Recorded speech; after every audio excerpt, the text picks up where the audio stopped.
Quizás el fundador o la persona principal que tuvo un gran desarrollo, o que fue el causante del desarrollo de Villa Colón, haya sido sin duda el francés Perfecto Giot, que fue, vamos a decir, el primero que compró terrenos, porque los terrenos de lo que componemos hoy, o que entendemos como Villa Colón, pertenecían en realidad al virreinato del Río de la Plata, y por consiguiente en esa época se estilaba como favores de guerra entregar ciertas parcelas de terrenos a personas que habían favorecido en esas batallas.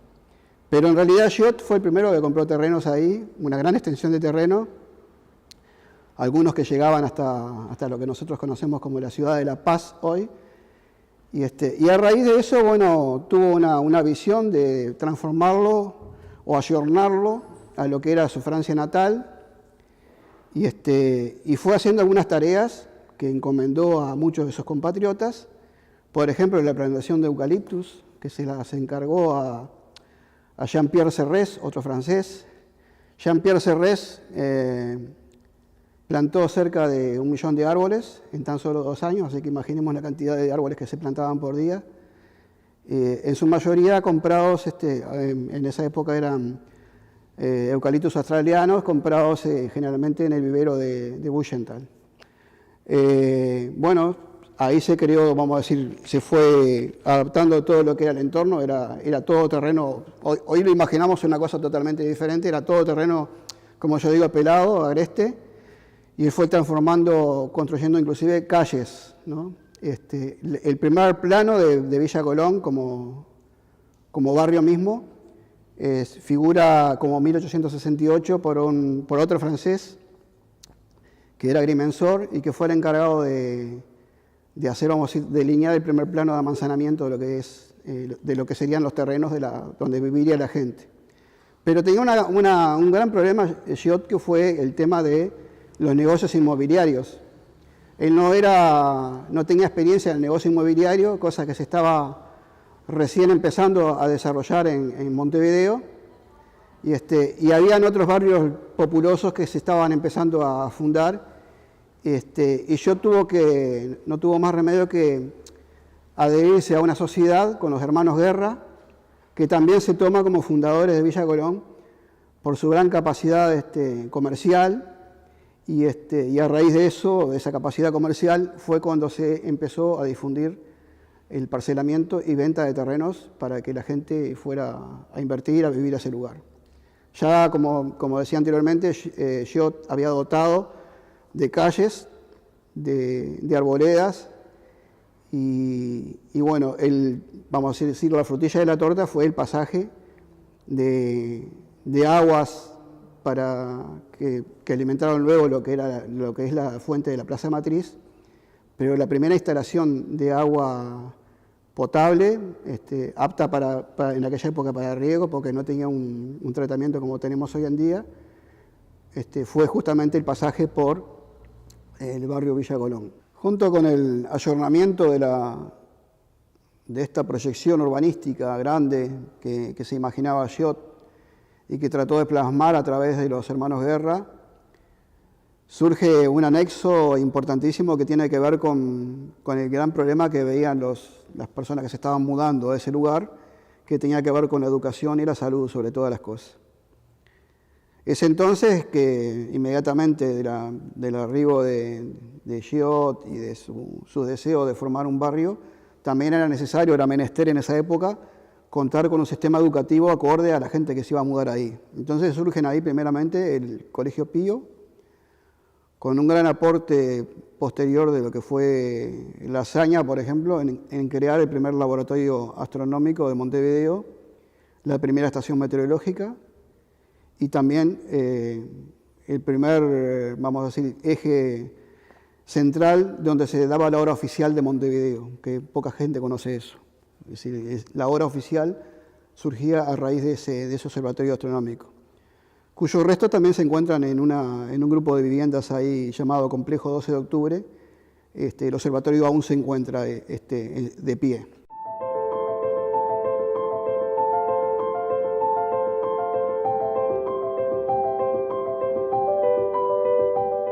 Bueno, el Colegio Pío Yo hace 70 años que lo frecuento, empecé con 7 ahí, en primer año de escuela.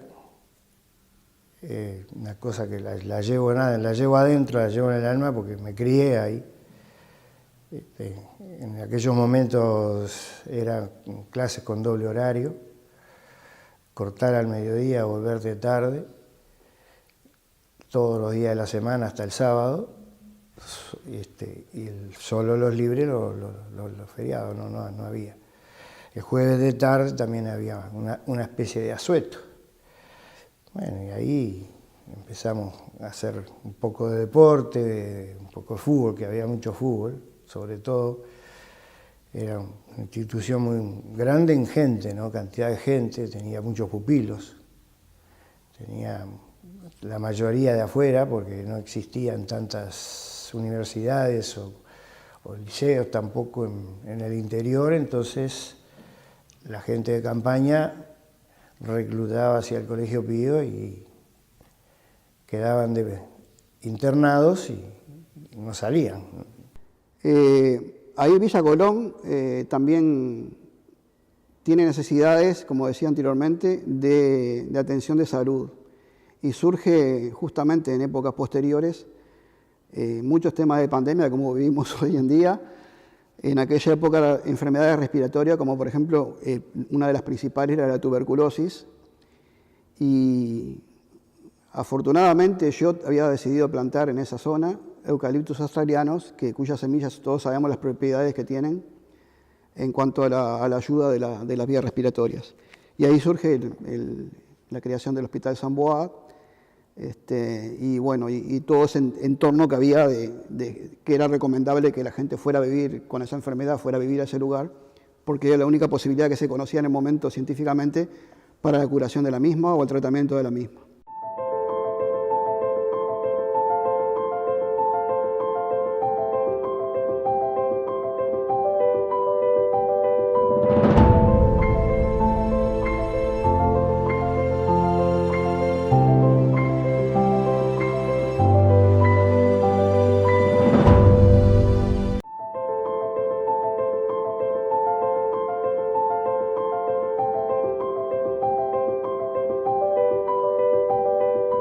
En esa época, más o menos, en 1892, Giot, en la segunda avenida que tuvo, él viajaba asiduamente a Francia, con regreso de más capital, vino nuevamente a Uruguay y construye, se imagina ya otra cosa más turística, y el gran Giot Park Hotel.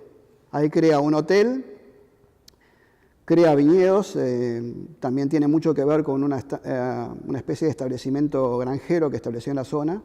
Fue la primera persona que introdujo la raza merino en Uruguay, merino de Rambouillet, y la granja que se llamaba justamente Les Rambouillet, tiene inclusive sobre la avenida de Sica hoy, que son 6 pilares que se conservan todavía hasta el día de hoy.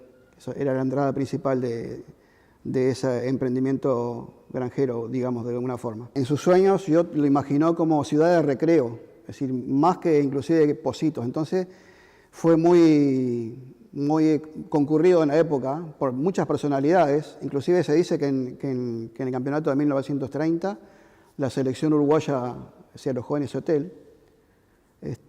Pero, por ejemplo, una de las personas que venía seguramente era una amiga después de su hijo, Andrés Giot, que era Josephine Baker, pero Delmira Agustini, por ejemplo, vecina del barrio de Sayago, era una de las personas que asistía, que era muy amiga de Andrés Giot, estudiaron juntos pintura, y asistía muchísimo a un lugar que se llamaba después el Tea Garden de Colón.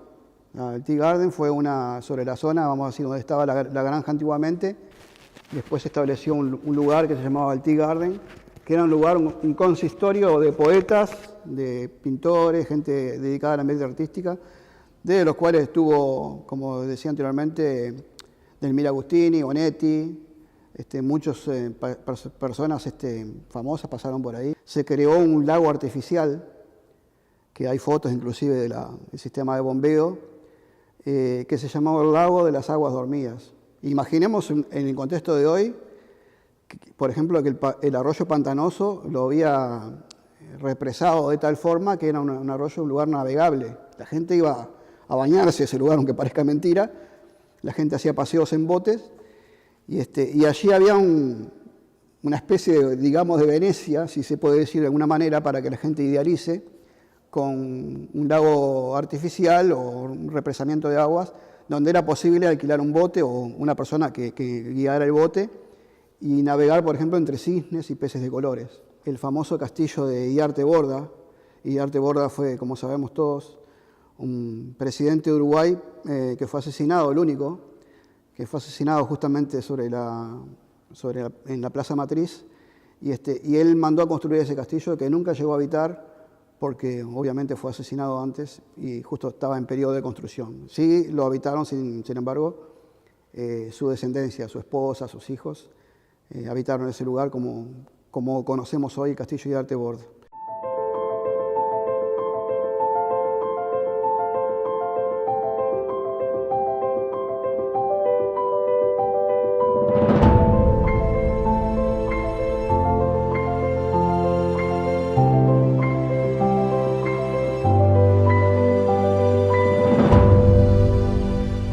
Cuando me jubilé, vino un amigo escribano y me ofreció, me dijo que me podía conseguir un trabajo. Le dije que bueno, porque las jubilaciones ya sabemos que son bajas, no hay culpa de otros, de nadie, ¿no? Pero y me dice, mira, te conseguí que en tal lado, en el castillo de Iriarte Borda, ahí en Lesica, me quedaba cerquita, ¿viste? Caminando voy, caminando vengo, y dije, puede ser. Cuando empecé a decir que iba a ir al castillo, dice, pero tenés cuidado porque ahí de noche hablan solo. Hay algo ahí adentro, dice que habla solo. Y bueno, veré. El veré no lo vi nunca porque dije, muchas gracias, flaco, te agradezco mucho, pero no puedo, le dije.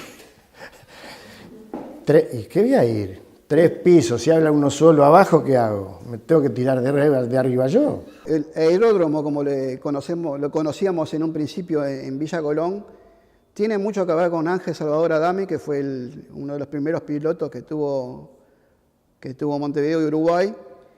Y bueno, fue digamos, el puntapié inicial en el desarrollo de lo que es todo lo posterior sobre los vuelos, vamos a decir, comerciales dentro de la República Oriental del Uruguay, inclusive su conexión con su país limítrofe, Argentina, ¿no? Antes no era tan común vuelos comerciales, y ahí sí existía, por ejemplo, con Ángel Salvador Adame, una participación importantísima en lo que fue el libro de los 50 años de Villa Colón, que imagínense para la época, en esos aeroplanos, filmar o sacar fotografías en vía aérea de lo que es, por ejemplo, de lo que fue Colegio Pío o de lo que fue la propia Villa Colón. Hay una gran, vamos a decir, incidencia de lo que es en la aeronáutica nacional y el desarrollo a nivel, vamos a decir, comercial o de gente que tenía la posibilidad de gustarle la materia y comprarse, por ejemplo, un avión, tener un avión. Ahí yo conocí, por ejemplo, tenía una amiga que padre era aviador, son Argón de apellido, que inclusive él fue piloto, creo que si no me equivoco, de frigorífico Tacuarembó, y la mayoría de las empresas tenían sus aviones ahí para el traslado de empresarios y cosas así, ¿no?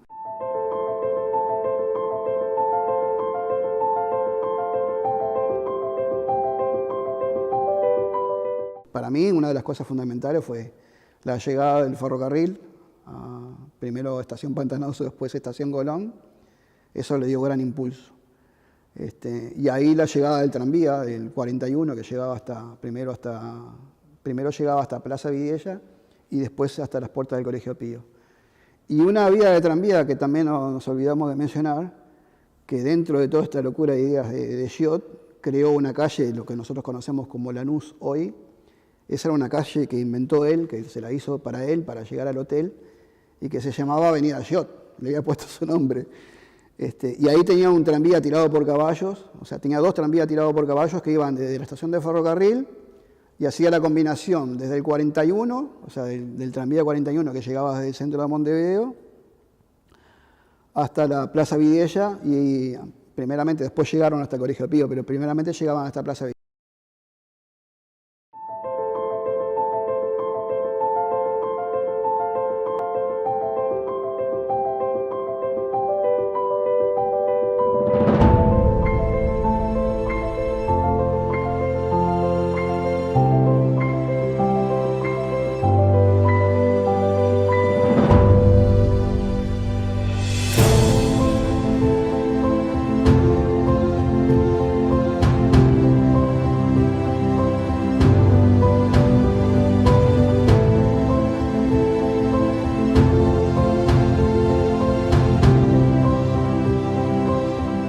Quizás el fundador o la persona principal que tuvo un gran desarrollo, o que fue el causante del desarrollo de Villa Colón, haya sido sin duda el francés Perfecto Giot, que fue, vamos a decir, el primero que compró terrenos, porque los terrenos de lo que componemos hoy, o que entendemos como Villa Colón, pertenecían en realidad al virreinato del Río de la Plata, y por consiguiente en esa época se estilaba como favores de guerra entregar ciertas parcelas de terrenos a personas que habían favorecido en esas batallas. Pero en realidad Giot fue el primero que compró terrenos ahí, una gran extensión de terreno, algunos que llegaban hasta lo que nosotros conocemos como la ciudad de La Paz hoy. Y a raíz de eso, bueno, tuvo una visión de transformarlo o ayornarlo a lo que era su Francia natal, y fue haciendo algunas tareas que encomendó a muchos de sus compatriotas, por ejemplo, la plantación de eucaliptus, que se las encargó a Jean-Pierre Serres, otro francés. Jean-Pierre Serres plantó cerca de 1 millón de árboles en tan solo 2 años, así que imaginemos la cantidad de árboles que se plantaban por día. En su mayoría comprados, en esa época eran eucaliptus australianos, comprados generalmente en el vivero de Buchental. Bueno, ahí se creó, vamos a decir, se fue adaptando todo lo que era el entorno, era todo terreno, hoy lo imaginamos una cosa totalmente diferente, era todo terreno, como yo digo, pelado, agreste, y él fue transformando, construyendo inclusive calles, ¿no? El primer plano de Villa Colón como barrio mismo figura como 1868 por otro francés, que era agrimensor y que fue el encargado de hacer, vamos a decir, delinear el primer plano de amanzanamiento de lo que de lo que serían los terrenos donde viviría la gente. Pero tenía un gran problema Giot, que fue el tema de los negocios inmobiliarios.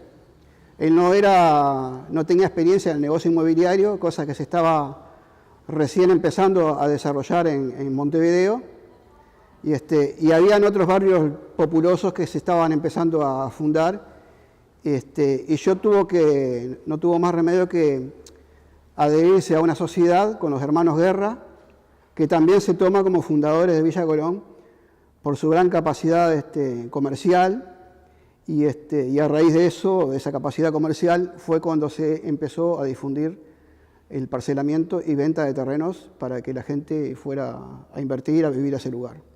Ya, como decía anteriormente, Giot había dotado de calles, de arboledas, y bueno, vamos a decir, la frutilla de la torta fue el pasaje de aguas para que alimentaron luego lo que es la fuente de la Plaza Matriz, pero la primera instalación de agua potable, apta en aquella época para riego, porque no tenía un tratamiento como tenemos hoy en día, fue justamente el pasaje por el barrio Villa Colón. Junto con el ayornamiento de esta proyección urbanística grande que se imaginaba Giot y que trató de plasmar a través de los hermanos Guerra, surge un anexo importantísimo que tiene que ver con el gran problema que veían las personas que se estaban mudando a ese lugar, que tenía que ver con la educación y la salud sobre todas las cosas. Es entonces que inmediatamente del arribo de Giot y de su deseo de formar un barrio, también era menester en esa época contar con un sistema educativo acorde a la gente que se iba a mudar ahí. Entonces surgen ahí primeramente el Colegio Pío, con un gran aporte posterior de lo que fue la hazaña, por ejemplo, en crear el primer laboratorio astronómico de Montevideo, la primera estación meteorológica y también el primer, vamos a decir, eje central donde se daba la hora oficial de Montevideo, que poca gente conoce eso. Es decir, la hora oficial surgía a raíz de ese observatorio astronómico, cuyos restos también se encuentran en un grupo de viviendas ahí llamado Complejo 12 de Octubre. El observatorio aún se encuentra de pie.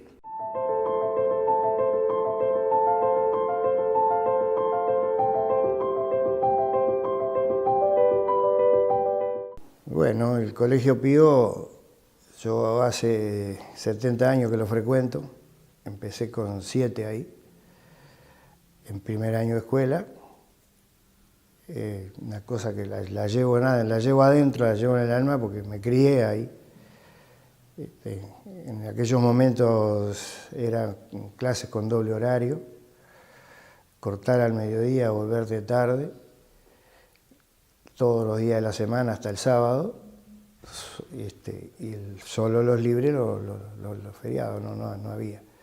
El jueves de tarde también había una especie de asueto.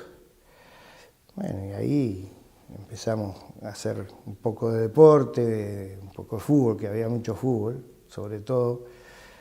Era una institución muy grande en gente, ¿no? Cantidad de gente, tenía muchos pupilos, tenía la mayoría de afuera, porque no existían tantas universidades o liceos tampoco en el interior, entonces la gente de campaña reclutaba hacia el Colegio Pío y quedaban internados y no salían. Ahí Villa Colón también tiene necesidades, como decía anteriormente, de atención de salud. Y surge justamente en épocas posteriores muchos temas de pandemia, como vivimos hoy en día.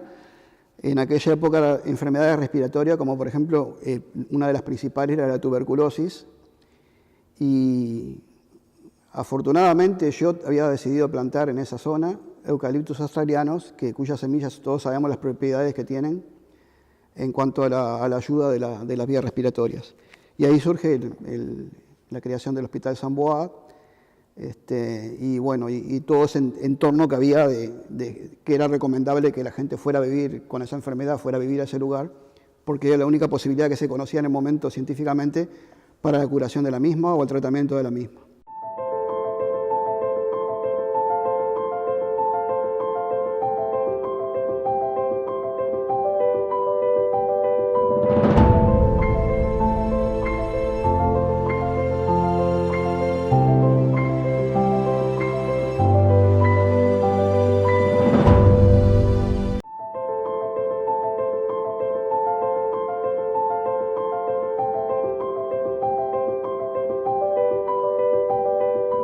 En esa época, más o menos, en 1892, Giot, en la segunda avenida que tuvo, él viajaba asiduamente a Francia, con regreso de más capital, vino nuevamente a Uruguay y construye, se imagina ya otra cosa más turística, y el gran parque Giot Park Hotel.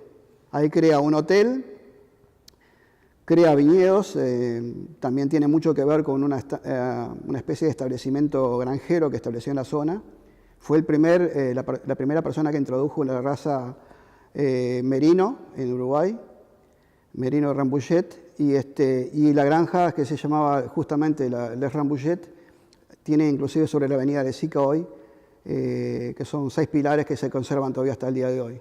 Eso era la entrada principal de ese emprendimiento granjero, digamos, de alguna forma. En sus sueños yo lo imaginó como ciudad de recreo, es decir, más que inclusive Pocitos. Entonces fue muy concurrido en la época por muchas personalidades. Inclusive se dice que en el campeonato de 1930 la selección uruguaya se alojó en ese hotel.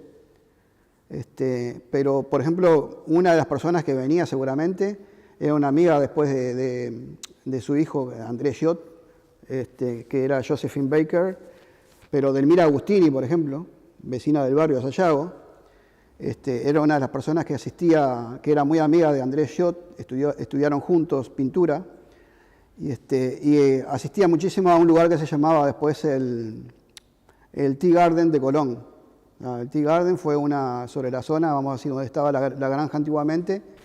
Después se estableció un lugar que se llamaba el Tea Garden, que era un lugar, un consistorio de poetas, de pintores, gente dedicada a la media artística, de los cuales estuvo, como decía anteriormente, Delmira Agustini, Onetti, muchas personas famosas pasaron por ahí. Se creó un lago artificial, que hay fotos inclusive del sistema de bombeo, que se llamaba el Lago de las Aguas Dormidas. Imaginemos en el contexto de hoy, por ejemplo, que el arroyo pantanoso lo había represado de tal forma que era un arroyo, un lugar navegable. La gente iba a bañarse en ese lugar, aunque parezca mentira.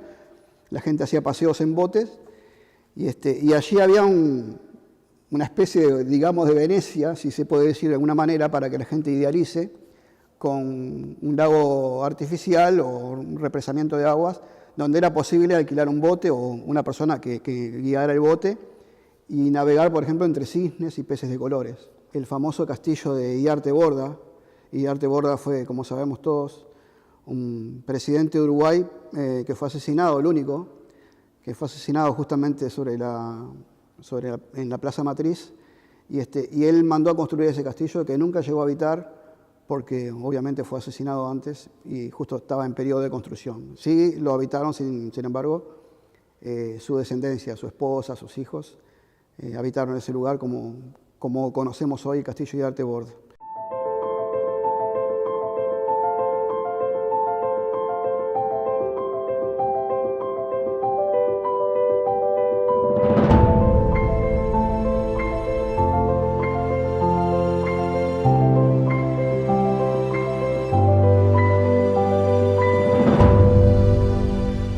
Cuando me jubilé, vino un amigo escribano y me dijo que me podía conseguir un trabajo. Le dije que bueno, porque las jubilaciones ya sabemos que son bajas, no hay culpa de otros, de nadie, ¿no? Pero y me dice, mira, te conseguí que en tal lado, en el castillo de Iriarte Borda, ahí en Lezica, me quedaba cerquita, ¿viste? Caminando voy, caminando vengo, y dije, puede ser. Cuando empecé a decir que iba a ir al castillo, dice, pero tenés cuidado porque ahí de noche hablan solo. Hay algo ahí adentro, dice que habla solo. Y bueno, veré. El veré no lo vi nunca porque dije, muchas gracias, flaco, te agradezco mucho, pero no puedo, le dije. ¿Y qué voy a ir? 3 pisos, si habla uno solo abajo, ¿qué hago? ¿Me tengo que tirar de arriba yo? El aeródromo, como lo conocíamos en un principio en Villa Colón, tiene mucho que ver con Ángel Salvador Adame, que fue uno de los primeros pilotos que tuvo Montevideo y Uruguay. Y bueno, fue digamos, el puntapié inicial en el desarrollo de lo que es todo lo posterior sobre los vuelos, vamos a decir, comerciales dentro de la República Oriental del Uruguay, inclusive su conexión con su país limítrofe, Argentina, ¿no? Antes no era tan común vuelos comerciales, y ahí sí existía, por ejemplo, con Ángel Salvador Adame, una participación importantísima en lo que fue el libro de los 50 años de Villa Colón, que imagínense para la época, en esos aeroplanos, filmar o sacar fotografías en vía aérea de lo que es, por ejemplo, de lo que fue Colegio Pío o de lo que fue la propia Villa Colón.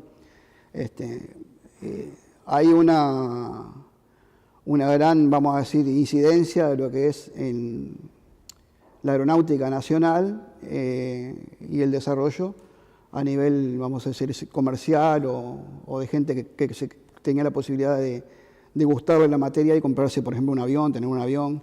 Ahí yo conocí, por ejemplo, tenía una amiga que padre era aviador, son Argón de apellido, que inclusive él fue piloto, creo que si no me equivoco, de frigorífico Tacuarembó, y la mayoría de las empresas tenían sus aviones ahí para el traslado de empresarios y cosas así, ¿no?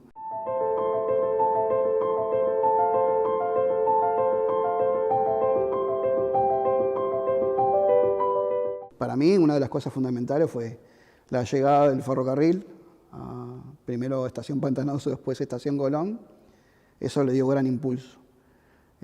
Y ahí la llegada del tranvía, del 41, que llegaba primero llegaba hasta Plaza Vidiella y después hasta las puertas del Colegio Pío. Y una vía de tranvía que también nos olvidamos de mencionar, que dentro de toda esta locura de ideas de Giot, creó una calle, lo que nosotros conocemos como Lanús hoy. Esa era una calle que inventó él, que se la hizo para él, para llegar al hotel, y que se llamaba Avenida Giot, le había puesto su nombre.